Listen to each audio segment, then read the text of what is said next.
My name is Alara Vance, and at 30, I realized the last 12 years of my life had been a lie, not by me but about me. My mother, Serafina, had meticulously crafted a false narrative, portraying me as a social media manager who drifts, erasing my identity as a strategic operations analyst. The catalyst? My brother Caleb's grand opening gala in Charleston, South Carolina. His fiancée's father, General Alistair Sterling, a man who'd personally commended my team 3 years prior, asked a simple question. How quickly did it all unravel? In less than 3 hours, my mother's carefully constructed fiction exploded.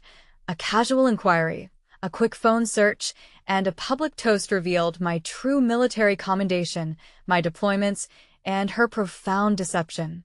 My mother, Serafina, sat frozen, her perfect makeup and diamond necklace gleaming, utterly oblivious that the man she so desperately wanted to impress had already uncovered her secret. Before I tell you what happened when they saw me, please take a moment to like and subscribe, but only if you genuinely enjoy this story. Also, I'd love to know where you're watching from and what time it is there. Drop a comment below. My name is Alara Vance. I was 30 years old the night my mother called me at 2 o'clock in the morning to tell me I was allowed to attend my own brother's grand opening gala on one condition. Keep your mouth shut, she said. No hello. No how are you? Just orders like I was still 18 and too young to know better. Her reason was simple. My brother Caleb's fiancé, Isla Sterling, had a father, a decorated general, retired, and my mother was terrified I'd embarrass the family the way she said I always did. So I smiled in the dark of my hotel room and said, "Got it." I hung up. I looked at the field vest hanging in the closet beside the dress I'd bought for that gala. My reinforced field vest, the insignia of a strategic operations analyst on the sleeve, 3 mission patches on the other. My mother didn't know or didn't care that the general she was so desperate to impress had commended my team 3 years earlier for our work in the Horn of Africa. She didn't know because she'd never asked. What happened at that gala is the reason I'm telling you this story today. Let me back up to that phone call. I'd flown 5 hours from a disaster zone in Southeast Asia to Charleston, South Carolina that afternoon. 5 hours of turbulent air and airplane coffee just to walk into a room with people who wished I wasn't coming. I checked into a boutique hotel near the historic district around 9 o'clock, showered, set my alarm for 0400 out of habit, then at 2:07 a.m. My phone lit up. Serafina. I answered because that's what you do when your mother calls in the middle of the night. You answer because you think someone might be dead. Nobody was dead. Tonight, she said, you can join Caleb and Isla's families for the gala, but keep your mouth shut. Her voice had that particular edge, the one she uses when she's rehearsed what she's going to say. Asked why. She didn't hesitate. Isla's dad is General Sterling. Don't embarrass us like you always do. Like I always do. As if there were a catalog of my failures, she kept filed in a drawer somewhere, alphabetized and cross-referenced. I sat on the edge of the hotel bed in my t-shirt and running shorts, phone warm against my ear, and I said, "Got it." She hung up first. She always hangs up first. I set the phone on the nightstand and looked across the room at the closet. The field vest hung on the left. The black dress hung on the right. 2 versions of me, side by side in a boutique hotel room in the city where I grew up and never quite belonged. 12 years earlier, I was standing in our kitchen in a historic Charleston home with a university scholarship acceptance letter on the counter and my mother's face white as a dinner plate. My father, Arthur, had been gone 2 years by then, a construction accident at 50, mid-shift on a downtown renovation. Serafina had just started her luxury travel agency, out of our living room. Stacks of glossy brochures and itinerary mock-ups lined up on the counter next to my scholarship. She needed help. She needed me to stay. Caleb was 18 and useless with client relations. I raised you to be here, she said. Not for me for this. She gestured vaguely at the brochures. I tried to explain. Global aid wasn't about leaving. It was about building something that was mine, something I could stand on that nobody handed me and nobody could take away. She didn't hear any of it. The morning I left for my first field mission, I put my duffel in the trunk of a rideshare at 4 a.m. She stood on the porch in her silk robe. She didn't hug me. She said, "If you walk out that door, don't expect me to wait." I walked out. She didn't wait. Over the next 12 years, every holiday visit felt like a performance review I'd already failed. Serafina Vance, that's my mother Serafina, treated me like a guest she hadn't invited. Polite, distant, cold in ways that left no fingerprints. Caleb learned the lesson early. He stayed. He helped with the travel agency. He answered her calls on the first ring. And in our family's quiet arithmetic, staying equaled love and leaving equaled betrayal. I didn't leave to hurt her. I left because staying would have cost me everything I'd become. Morning. 0400 alarm. 30 minutes of push-ups and planks on the hotel carpet because the gym didn't open until 0600. Black coffee from the lobby machine. A secure satellite call to my team lead back at headquarters. Resource allocation brief for an upcoming relief effort. Nothing urgent, but I checked in because that's how I'm wired. Routine keeps me level. Routine is the thing that holds the rest of me together when everything else goes sideways. At 0815, my phone buzzed. Caleb. A text. Gala tonight at the new office. 1900, dress nice. And Alara. Just sit there and smile. Don't talk about the aid work stuff. It makes people uncomfortable. I read it twice. The aid work stuff. 12 years of service, 3 major disaster responses, a commendation from the UN, and a logistics network that kept 3 refugee camps fed and sheltered in conflict zones. And my brother called it the aid work stuff. Like it was a hobby.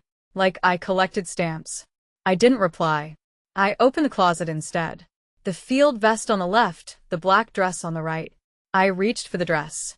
Not because I was ashamed of the vest. I've never been ashamed of it. But because tonight was Caleb's grand opening gala, not mine. Wearing field gear to someone else's celebration would make me the headline, and that wasn't the point. The point was seeing my brother's face before I deployed again in 45 days. That was the whole reason I flew 5 hours. Just his face. That was it. Around 10 o'clock, another text came in. Unknown number. I opened it.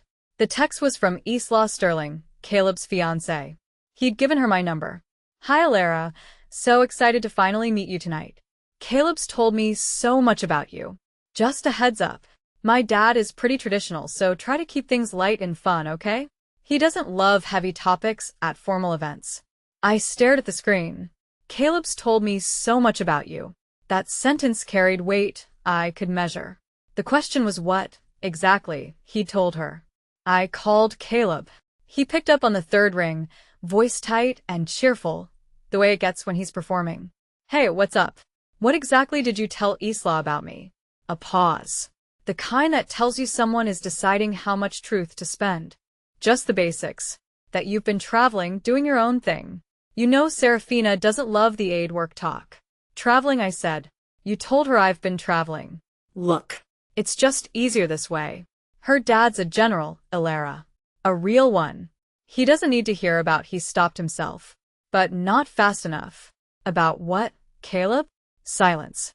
The kind that stretches long and flat with nothing on either side. Just be normal tonight, please. He hung up. I sat on the edge of the bed and set the phone down carefully. The way you set down something you're trying not to throw. My brother didn't just want me to be quiet. He was embarrassed by me, not by anything I'd done, by everything I'd become. A real one, he'd said, as if there were another kind. The grand opening gala for Vance Elite Escapes was held in their new flagship office, a meticulously restored historic building in downtown Charleston. High ceilings, polished cypress floors, the kind of space where the champagne flutes were crystal and the hushed conversations felt important. A private reception area was set up in the back. I arrived at 1855, 5 minutes early because field logistics trains that into you and civilian life never takes it out. Serafina was already there. She stood at the far end of the main reception hall arranging white orchids in a low glass vase, her back to the door. She wore a bespoke silk gown and a diamond necklace. When she turned and saw me, her eyes went from my shoes to my hair in one sweep, like a security detail inspecting a potential threat. At least you dressed properly for once, she said. No hello? No, you look nice. Just a grade. Pass. Barely. Caleb and Isla arrived together a few minutes later. Isla was elegant, dark-haired, smiling the way people smile when they're nervous about something going right. She crossed the room and took my hand. Oh, you must be the sister. Caleb told me you've been traveling. Where to lately? Traveling. The word again, like a stamp on my forehead. I smiled. All over. I said, because it was true, just not in the way she meant. Serafina directed me to my spot, a quiet corner near the catering staff, several feet from the main group, where a small plaque read General Alistair Sterling, retired. I looked at that name. My pulse ticked up one notch. Alistair Sterling. I tilted my head. That name. I knew that name. Before the Sterling side arrived, Serafina pulled me into a quiet alcove outside the main hall. The wallpaper was damask. The sconce lighting was dim. She leaned close enough that I could smell her expensive perfume. The same brand she'd worn since I was 16. I need you to listen carefully, she said. The Sterlings think Caleb comes from a stable family. 2 successful children. I told them you work in social media, for local businesses. Something like that. If they ask, just nod. I blinked. You told them I work in social media? It's close enough to what you do. You manage communications or whatever it is. I'm a strategic operations analyst, Serafina. I managed resource allocation for 3 major disaster responses in the Horn of Africa.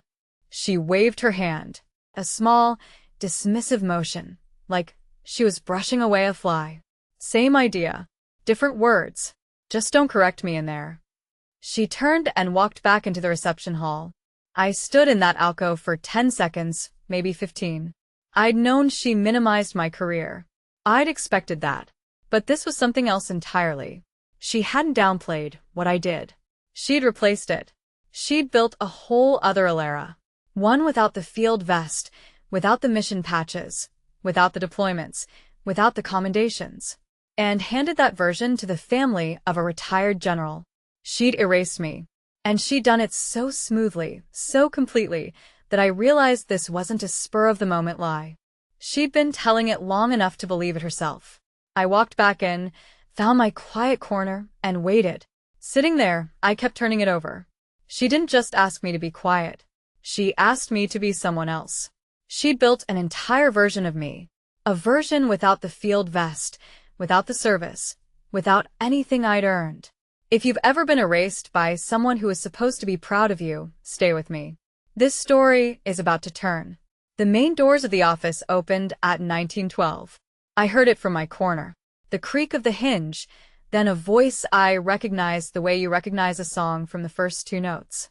Deep, measured, the kind of voice that spent 30 years giving orders to rooms full of people who listen the first time. General Alistair Sterling walked into the reception hall with his wife Eleanor, a half step behind him. He wore an impeccably tailored charcoal suit. No uniform, but the way he moved, shoulders back, chin level, eyes scanning the room left to right before he committed to a single step, that was uniform enough. Eleanor was elegant.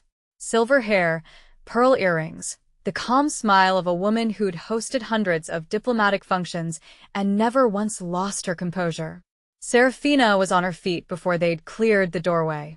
General Sterling, what an honor. Too loud, too eager. The general smiled politely. Alistair, please. I'm retired. He shook Caleb's hand. Isla kissed his cheek. He said something warm to his daughter that I couldn't hear. Then he looked around the room. His gaze moved across the faces. Serafina, Caleb's college friend, Isla's cousin, and stopped on me. 1 second, maybe 2. His brow creased. A micro-expression, the kind you learn to read when your job depends on reading people who aren't trying to be read. I knew him. Horn of Africa, 3 years ago.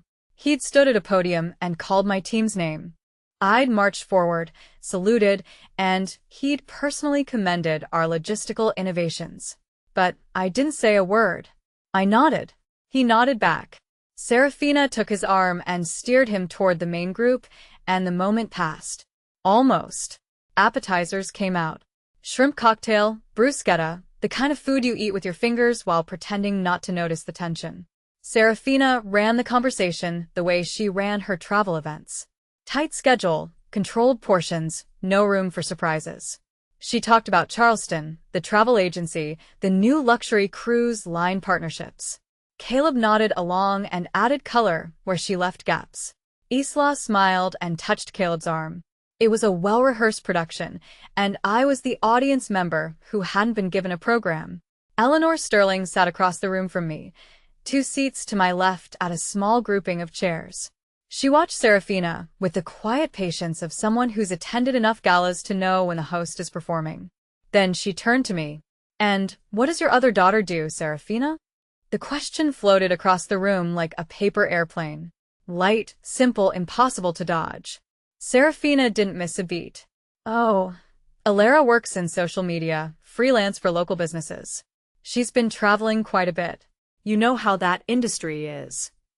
I heard the words come out of my mother's mouth, and I felt each one land like a small, precise cut. Social media, traveling, that industry. I looked down at my plate. The shrimp sat curled on its bed of ice, pink and still. From the main group, General Sterling set down his drink. He looked at me, then at Serafina, then back at me. He picked up his napkin, dabbed the corner of his mouth, and said nothing. Caleb jumped in. "So, Isla, tell everyone about the honeymoon destination you found." The subject changed, but the general's eyes didn't. Eleanor wasn't the type to let a thread drop. Somewhere between the appetizer plates being cleared and the main course being served, she turned to me again with the easy warmth of a woman who'd spent 3 decades making young analysts feel welcome at diplomatic receptions. "Social media," she said. "That must keep you busy. Where are you based?" I weighed my options. I could lie, which would make me complicit. I could tell the truth, which would detonate my mother's entire fiction. Or I could walk the razor's edge between the two. "I'm based out of Geneva right now," I said. "It's high-paced work. A lot of logistics." "Geneva. That's lovely. What kind of businesses do you manage social media for there?" "It's a humanitarian operation, actually." The word humanitarian landed softly, but it landed. Eleanor's eyebrows lifted a fraction. Serafina's hand appeared from nowhere, reaching across the table for the bread basket, angling her body between Eleanor and me. "Alara, would you pass the bread?" I passed the bread. Eleanor let it go, but General Sterling didn't. I saw him from the corner of my eye. He'd set down his water glass and was looking at me the way a man looks at a puzzle he's 90 sure he's solved. Humanitarian operation, Geneva, logistics. 3 data points. He tilted his head slightly, just a degree, and I watched recognition assemble itself behind his eyes the way a weather system builds on the horizon. Slow, certain, and impossible to stop once it starts. He reached into his jacket pocket and pulled out his phone, held it low, under the table, scrolled through something. I didn't look directly, but I could feel it. He was checking. Main course. Pan-seared scallops for most of the guests. Steak for Caleb, who'd never once eaten seafood without complaining. Isla, seated across from me, had been quiet for most of the evening. Watching, absorbing, filing. Now she leaned forward, elbows off the table the way a general's daughter would, and said, "So, what exactly do you do? Like, day to day?" I glanced at Serafina. She was mid-sip, but her eyes locked onto mine over the rim of her glass. A warning, clear as a traffic light. I looked back at Isla. "I make sure people have what they need," I said. "Food, shelter, medical supplies in places where those things aren't easy to get." Isla smiled. "Oh, like event planning for remote venues?" Caleb jumped in before I could answer. "Something like that." I picked up my fork, set it down, picked it up again. "Something like that," I said. Under the table, my right hand drifted to the pocket of my dress. The fabric was thin enough that I could feel the edge of the small, engraved compass through it. Heavy, round, cool against my thigh. General Sterling had handed it to me the same day he'd commended my team. It was a tradition. You don't buy a field compass, you earn one. Or someone who matters gives you one. I carried it the way some people carry a photograph. Not to show anyone, just to know it was there. Across the table, The general was looking at his phone again. This time, he wasn't scrolling. He was staring at something on the screen. His jaw tightened, just slightly, just enough for someone trained to notice. Between the entree and dessert, Eleanor excused herself. Serafina followed, the way she always followed anyone she wanted to manage. I watched them disappear toward the private restroom and knew exactly what was about to happen. Serafina would steer. Eleanor would listen. And somewhere in that conversation, my mother would reinforce the fiction she'd constructed. I found out later from Eleanor herself what was said. Eleanor had leaned against the marble counter and mentioned casually, "Your daughter seems very measured, very composed for someone in social media." Serafina had adjusted her earring in the mirror. She's always been quiet. Not much ambition, honestly. Caleb's the one with drive. Eleanor had pushed gently. She mentioned a humanitarian operation. Is she with an NGO on a military base? Maybe? And my mother, the woman who'd spent 20 years selling luxury travel in Charleston, South Carolina, the woman who made her own bespoke itineraries and ironed her silk scarves, had looked Eleanor Sterling straight in the face and said, something like that. She's never been very clear about what she does. You know how some kids are. Eleanor nodded, smiled politely, but something didn't fit. And Eleanor Sterling had spent 3 decades as a military spouse and diplomatic hostess. She could smell a briefing that didn't add up the way a chef smells when the soufflé's gone wrong. When they walked back, Eleanor leaned close to the general's ear. I couldn't hear what she said, but I saw his face. He closed his eyes for 1 second, opened them, looked directly at me, and I knew he wasn't guessing anymore. Here's what General Sterling had found on his phone. I didn't learn this until weeks later when he told me himself over coffee at his home in Beaufort, but I'll tell you now because the timing matters. Somewhere between Eleanor's first question and Serafina's alcove lie, the general had opened his photo gallery and typed a single word into the search bar, Vance. The phone returned 4 results, all from the same day, the UN commendation ceremony in the Horn of Africa, 3 years prior. In the first photo, the general stood at a podium reading a citation. In the second, he was shaking a young analyst's hand. In the third, the one that mattered, he was personally commending Alara Vance, strategic operations analyst, for her team's work in establishing critical supply lines. My face was in 3/4 profile, hair pulled tight under my cap, eyes forward, shoulders square. He zoomed in. Then he looked up from his phone and looked at me. The same woman sitting in a quiet corner of a gala in a black dress, being introduced as a social media manager who'd been drifting. Same cheekbones, same posture, same stillness under pressure. He told me later that his first feeling wasn't anger. It was confusion. He couldn't understand why a mother would erase her daughter's service. In his world, the world of global aid, of sacrifice and deployment and homecomings and lives saved, a child who serves is a child you brag about. You put the bumper sticker on the car. You frame the commendation photo.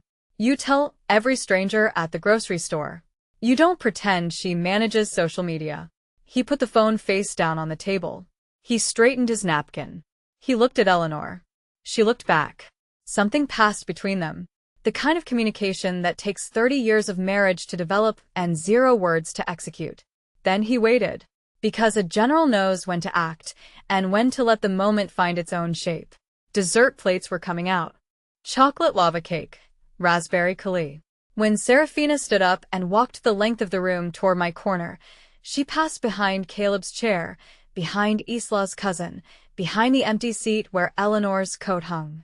She stopped beside me, bent down, and spoke close to my ear. Her breath smelled like white wine. You're doing fine, she said. Just keep your mouth shut through the final remarks and we're done. There it was again. Keep your mouth shut. The same words from the phone call, the same instruction, the same leash. I haven't said a word, Serafina. Good. That's all I'm asking. I looked at her. Really looked. She was 55 years old, and her makeup was perfect, and her diamonds were straight, and her hands were shaking. Not a lot. Just at the fingertips. Like a person holding something heavy and pretending it's light. No, I said quietly. That's not all you're asking. You're asking me to not exist. Her chin lifted. Don't be dramatic. She walked back to her seat. I watched her go. She smoothed her gown as she sat down and picked up her fork and cut a precise triangle from her cake and placed it in her mouth. And it was the single most controlled performance I'd ever seen from a woman whose control was the only thing keeping her together. And I realized something I should have realized years earlier. My silence wasn't politeness. It wasn't respect. It was complicity. Every time I kept my mouth shut, I helped her maintain a lie. Every quiet dinner, every nodded confirmation, every something like that. I'd been an accomplice in my own erasure, but I still didn't act because this gala was Caleb's, not mine.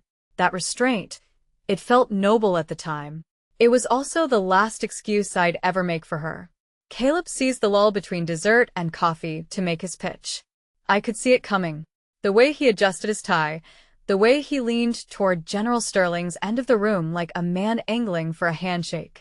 Sir, I don't know if Isla mentioned I'm expanding Vance Elite Escapes to include corporate retreat planning. Caleb said. We're specializing in high-end, bespoke experiences for executive teams. It's a growing market. The general listened. He was good at listening. 32 years of command teaches you to let people talk long enough to tell you who they really are. That's a worthy cause. The general said, corporate teams are often underserved. Caleb beamed. Exactly. And that's why I'd love to connect with some of your colleagues. If you have anyone in mind who might benefit from how much do you know about global logistics, Caleb? The question was quiet, almost gentle, but it stopped Caleb cold. Well, I've done my research. Read a lot of case studies. Talked to some event planners. Research, the general said. He nodded slowly. Then he looked at me. Not a glance. A look. The kind that carries a sentence inside it. He looked at the woman who had managed resource allocation in disaster zones, who had served under his command, who had earned a commendation by keeping refugees fed and sheltered under extreme conditions. And then he looked at the man who wanted to sell those same executives bespoke corporate retreats. He looked back at Caleb. Research is a good start, he said evenly. Experience is better. Caleb laughed nervously. The conversation moved on.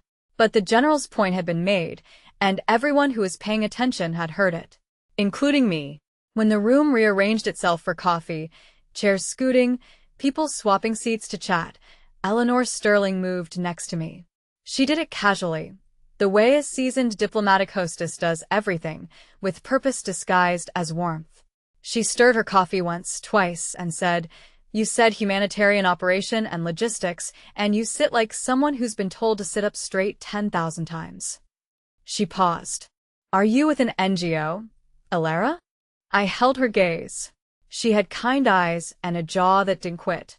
I'd seen that look on the faces of 100 aid workers' spouses, women who'd held families together through deployments and relocations and middle-of-the-night phone calls from the other side of the world. Women who knew what service cost because they'd paid the bill, too. "Ma'am," I said, "I'm not going to lie to you at your daughter's grand opening gala." "Then don't. I'm a strategic operations analyst, specializing in disaster relief logistics for a global humanitarian aid organization." She set her coffee cup down, carefully, like she was afraid she might drop it. "You're active in the field?" "Yes, ma'am." "And your family introduced you as social media management?" I said it flat, no sarcasm, no bitterness, just the fact, laid on the table the way you lay out a hand of cards when you've already decided to fold, and you just want everyone to see what you were holding. Eleanor's hand went to her chest. She looked across the room at Serafina, who was laughing at something Isla's cousin had said. Then she looked back at me. "Does Alistair know?" "I think he's figuring it out." She stood up, squeezed my shoulder once, walked to the general's side. I watched her lean down and whisper something into his ear. Whatever Eleanor said, it took about 4 seconds. The general listened without moving. Then he set down his coffee cup, folded his napkin, placed it beside his plate, and stood. "I'd like to propose a toast before we wrap up the evening," he said. The room went quiet. Not the polite kind, the real kind. The kind where forks stop midair and conversations die between syllables. Serafina smiled. I could see it from across the room. The smile she reserved for moments she'd been engineering all night. The general was about to bless the new business. He was about to say something gracious about Caleb and Isla and the future. This was her moment, the one that made the lying worth it. "I'd like to start," the general said, with something unexpected. He stood up with that glass, and I could feel every pair of eyes in the room shift. My mother was smiling. She thought this was her moment, the general blessing her son's future. She had no idea that the man she'd spent all evening trying to impress already knew the truth. And what he did next, I still think about every single day. The general held his glass at chest height. "Not raised yet. That's a military tell. You don't raise the glass until you're ready for people to drink." He wasn't ready. "I've spent 32 years in global operations," he said. His voice carried the room without effort. "And in that time, I've learned that you can tell everything about a family by watching how they treat each other when they think no one important is watching." He let that settle. Serafina's smile held, but something behind it shifted. "Caleb, Isla." He looked at them. Warmth in his eyes, genuine and practiced. "I'm proud of you both. Building a business is a campaign. It requires planning. It requires sacrifice. And above all, it requires honesty." He said the word honesty the way a judge says guilty, with finality, with weight, and without any interest in debate. "Tonight," the general continued, "I'd like to talk about honesty." Serafina's smile flickered. Just the corners. A micro-adjustment, like a pilot correcting for wind shear. The general set his glass down. He pushed his chair back, and he began to walk. Not toward Caleb and Isla. Not toward the head of the main group. He walked slowly, deliberately, down the length of the room. Past Caleb's college friend. Past Isla's cousin. Past the empty dessert plates and the coffee cups and the crumpled napkins. Toward the corner. Toward me. Each step registered. Serafina turned in her seat, tracking him. "Alistair," she said, her voice one octave higher than it had been. "The children are at the other end of the room." He didn't stop. 5 steps. 6. 7. The room shrank with each one. I could feel my pulse in my throat, not from fear, but from recognition. This was the moment. The one I hadn't planned, hadn't engineered, hadn't asked for. But the one I'd earned simply by showing up and telling the truth to the one person who'd bothered to ask. He stopped directly in front of me. I looked up. He looked down. We held eye contact for 3 full seconds. The length of a salute. The length of a breath you take before you step off a ledge. Under the table, my hand found the engraved compass in my pocket. I pressed my thumb against the compass rose on its face. "Hello," the general said. His voice was gentle, but it carried to every corner of the room. "I'm surprised to see you here." "Good evening, General," I said. Quiet. Steady. The voice I use when it matters. He nodded once. Then louder. Loud enough for Serafina. For Caleb. For Isla. For every person in that room. "Who are you to them?" The question detonated silently, the way Real explosions do. The light arrives before the sound, and for a fraction of a second everything is perfectly still. Every head turned. Serafina was half out of her chair. She's my daughter, Alistair. She works in the general raised one hand, palm open, fingers straight, the command gesture, universal, unmistakable. Serafina stopped. "Strategic operations analyst?" the general said, looking at me. The word landed on the table like a dropped glass. "Would you state your name and primary role for everyone in this room?" I stood up, chair back, shoulders square, nodded attention. I wasn't in field gear, but close enough that every person in that room could feel the difference between someone who'd learned to stand in a reception hall and someone who'd learned to stand on a field brief. "Alara Vance," I said, "Strategic Operations Analyst, Global Humanitarian Aid." The silence was total. Not uncomfortable silence, not awkward silence, the kind of silence that happens when the floor of a room shifts and nobody knows where the walls are anymore. Isla looked at Caleb, her mouth open, no words. Caleb looked at Serafina. Serafina looked at the tablecloth. The general turned to face the room. He didn't raise his voice. He didn't need to. "I personally commended this woman's team 3 years ago in the Horn of Africa," he said, "for distinguished service during Operation Lifeline. 12 months establishing critical supply lines under active conflict. Not once did a critical shipment fail under her watch. He paused. Let it register. And tonight, he said, her own family introduced her to me as a social media manager.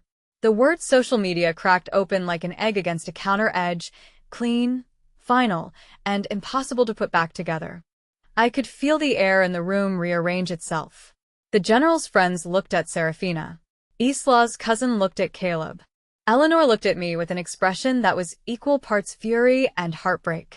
And Serafina, my mother, Serafina Vance, 55 years old, luxury travel agency owner, diamond-wearing, perfume-scented, trembling-fingered Serafina sat frozen in her chair with her mouth slightly open and nothing, for the first time in her life, to say. The dam broke in slow motion. Serafina stood. Her chair scraped against the polished floor, a sound like a nail on slate. Alistair, I think there's been a misunderstanding, she said. I never said, I just simplified things for conversation. You know how it is at galas. People don't want to hear about simplified. The general said. He didn't look at her. He was still facing the room. Mrs. Vance, you told my wife your daughter doesn't have a career. You said she's been drifting. Eleanor spoke for the first time, quiet, precise. Not much ambition. Those were the words she used. Serafina's eyes went to Caleb, looking for backup, looking for the son who always stayed, who always agreed, who always carried her bags. Caleb was staring at his hands. His phone sat face up on the table. The last text he'd sent me was still visible on the screen. Please don't make this weird. He couldn't look at me. Serafina's voice cracked, not from tears, from pressure, like a pipe that's been holding too much for too long. You don't understand our family, General. Alara left us. She chose to leave when I needed her most. She chose global aid over her own mother. She was shaking now. Her composure, the thing she'd built her whole identity around, was peeling away in sheets. And under it was something raw and old, and much more honest than anything she'd said all evening. But she didn't know how to stop. She never had. The general looked at me. Alara, would you like to say something? I stood up again. I'd sat back down at some point. Instinct, maybe, or habit. I stood, and I looked at the room, at Isla, whose grand opening gala had just become something else entirely, at Caleb, who still couldn't meet my eyes, at Eleanor, who had tears running down her face without making a sound, at the general, who stood beside me like a witness at a hearing, then at Serafina. I chose my path at 18, I said. My voice was level, clear, the voice I use when I'm briefing a commander, when every word has to carry its own weight because there's no room for filler. I earned my position through rigorous field training at 22 in Afghanistan. I've deployed twice to major disaster zones in Southeast Asia and once to the Horn of Africa. I've managed resource allocation in conflict zones where the nearest backup was a helicopter ride and a prayer. I've sat with colleagues who shipped out and never shipped home. I paused. Not for drama, for breath. Serafina told you I'm in social media. She told you I've been drifting. She's been telling people that story for 12 years. To neighbors, to Caleb's friends, to you. I looked at Serafina. I didn't come here tonight to correct you, Serafina. I came here because Caleb is my brother, and I wanted to see him before I deploy again in 45 days. That's it. That's the only reason I flew 5 hours. I sat down. I placed my hands on the table, palms flat, fingers still. Done. Serafina was leaning against the back of her chair like it was the only thing holding her upright. Her mouth moved. Nothing came out. She looked the way a building looks a second before it drops. Still standing, but empty of everything that held it together. Serafina walked out of the reception hall. Not dramatically. Not with a door slam. She just stood up, pressed her napkin to the table, and walked out. I followed. Not to fight. Not to finish her off. Because I saw something in her face I hadn't seen in 12 years. Fear. Not the kind she performed. The theatrical worry about client lists and seating charts. Real fear. The kind that lives under everything else. She was in the hallway, leaning against the wall near the private restroom door. Her hands were trembling again. This time, She wasn't hiding it. She reached into her purse and pulled out a small photograph. Wallet-sized, laminated, edges soft from years of handling. I knew the photo before I saw the face. I'd seen it once before. Years ago. In a drawer she thought I didn't know about. Her mother. My grandmother, Beatrice. A young woman in a nurse's uniform, hair pinned back, looking at the camera with an expression that was half smile, half departure. She left when Serafina was 11. Said she needed to find herself. Moved to Key West. Took a nursing job at a hospice downtown. Never came back. Never called on birthdays. Never explained. She left when I was younger than you, Serafina said. Her voice was stripped down to something I barely recognized. She said she had to go. She said it was important. She looked just like you when she said it. The same eyes. The same certainty. She touched the photograph with her thumb. When you accepted that scholarship, I saw her face in yours. Like the door was already closing.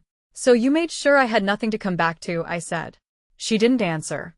She just stood there holding the photograph of a woman who left, raised by a woman who couldn't forgive leaving, raising a daughter she punished for the same sin. I walked back inside. When I sat back down, the general was standing at the head of the main group again. He'd waited. Not out of patience, out of precision. He knew exactly what he was doing. I'd like to finish my toast, he said. Nobody argued. Nobody moved. Serafina came back in and sat down.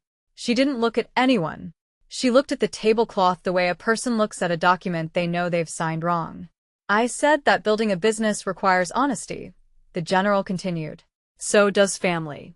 And tonight I've learned that this family has a daughter who has served humanity with distinction and a mother who erased her service to impress people she barely knows. The sentence landed like a gavel. Clean. Final. Precise. Serafina flinched. A full-body flinch. The kind you can't fake and can't hide. Caleb was gripping the edge of the table with both hands, knuckles white, jaw locked. Isla looked at him, and it was the kind of look that asks a question no one wants to answer. You knew? The only embarrassment I see in this room, the general said, is a mother who erased her own daughter's service. He said it calmly, the way a man says something he's been thinking for 2 hours and has decided to say exactly once.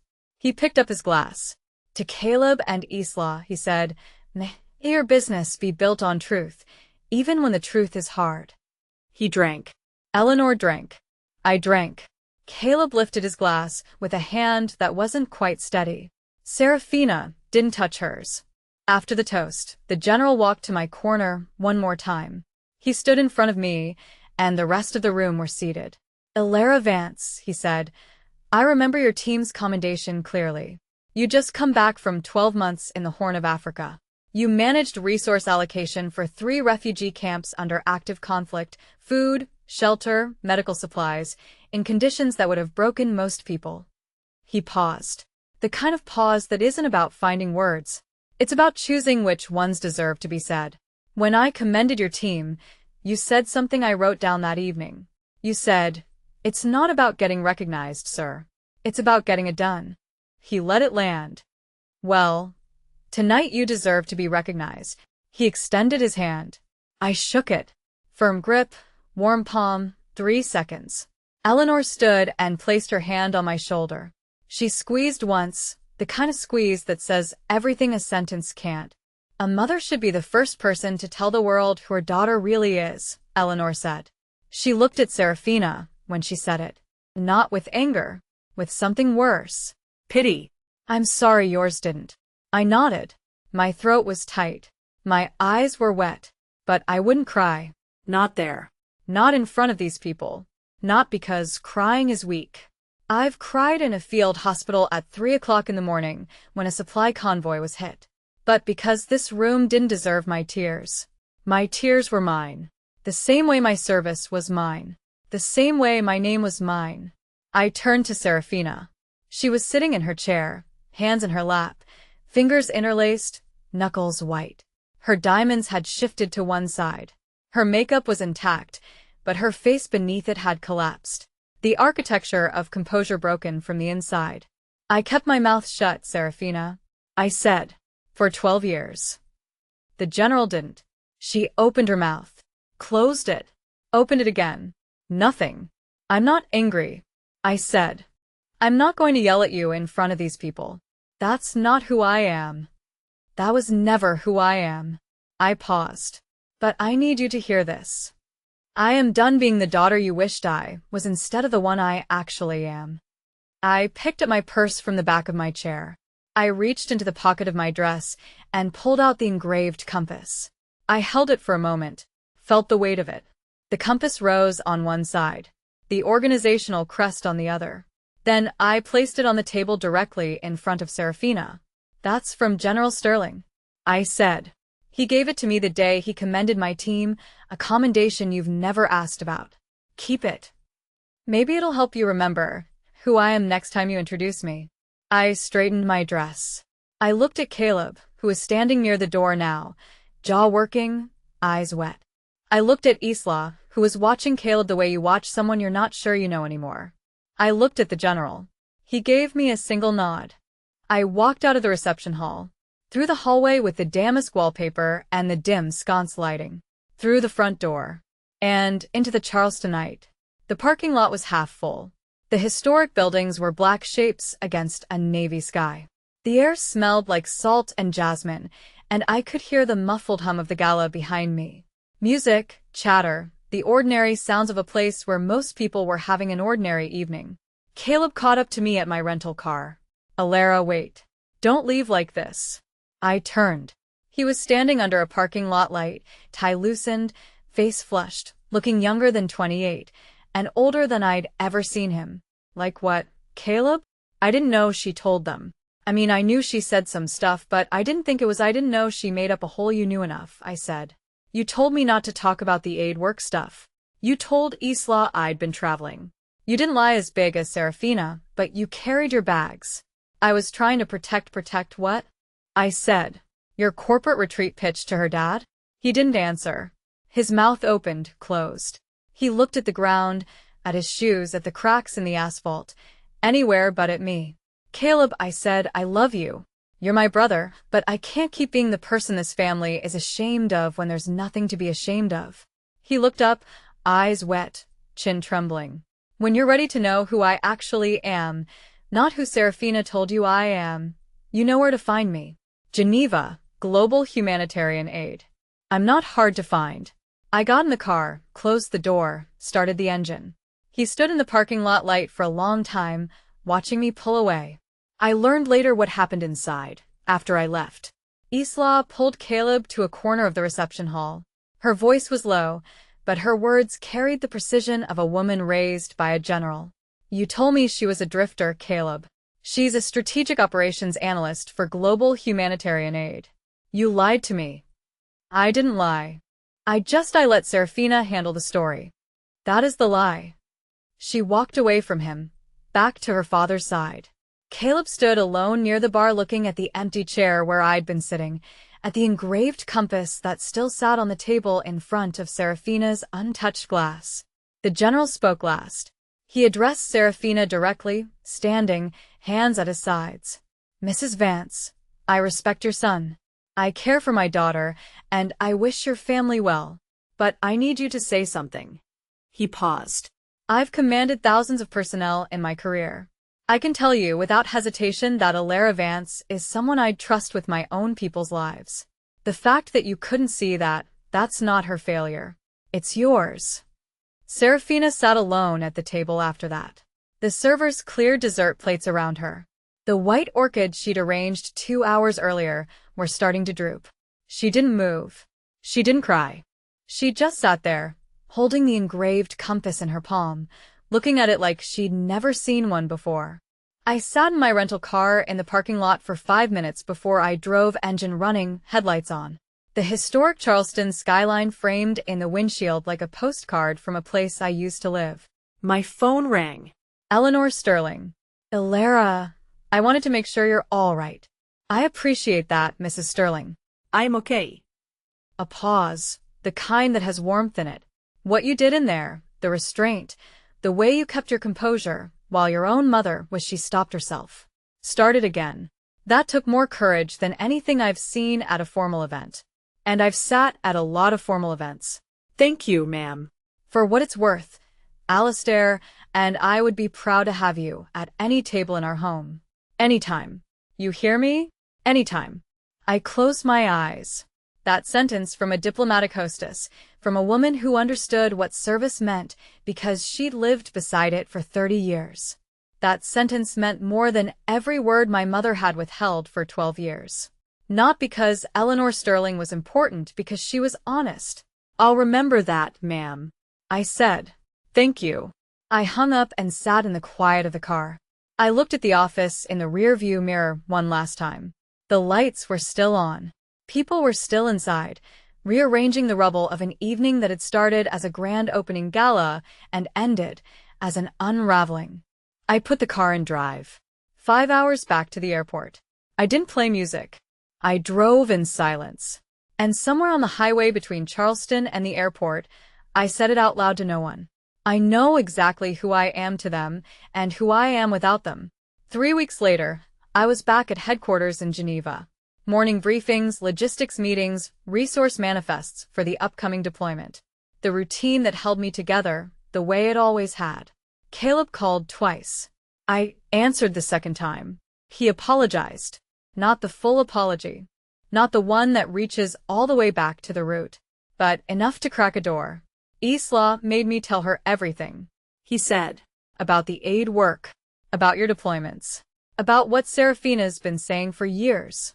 She said if I can't be honest about my own sister, how can she trust me to be honest about anything? They were still engaged, but Isla had set a condition. Caleb had to rebuild a relationship with me. On my terms, not Serafina's, not his, mine. Serafina hadn't called. I expected that. Her pattern was silence. When confronted with a truth she couldn't control, she went quiet. Just like her own mother had gone quiet. She never saw the parallel. I didn't chase her. For the first time in 12 years, I didn't pick up the phone and try to bridge the gap she'd built. For the first time, I let the silence be hers to break. One thing arrived in the mail, a handwritten note on cream-colored stationery, no return address on the envelope. 2 sentences written in the steady hand of a man who'd signed 1,000 orders. Alara, your service honors us all. Never let anyone reduce what you've earned. I pinned it to the cork board above my desk, next to my deployment orders, right where I could see it every morning. I spent 12 years letting my mother's version of me be the only story anyone heard. And then one evening at a grand opening gala in Charleston, South Carolina, a retired general asked a simple question. And I learned that the people who truly see you don't need your silence to be around you. That's my story. 1 phone call at 2 o'clock in the morning, 1 gala, and 1 general who said what my mother never could. Lessons from this story. Honesty is fundamental for healthy relationships, both personal and professional. True self-worth comes from within, not from others' validation or manufactured narratives. Speaking one's truth, even when difficult, is crucial for personal integrity and breaking cycles of manipulation. Genuine respect is earned through service and actions, not through superficial appearances or status.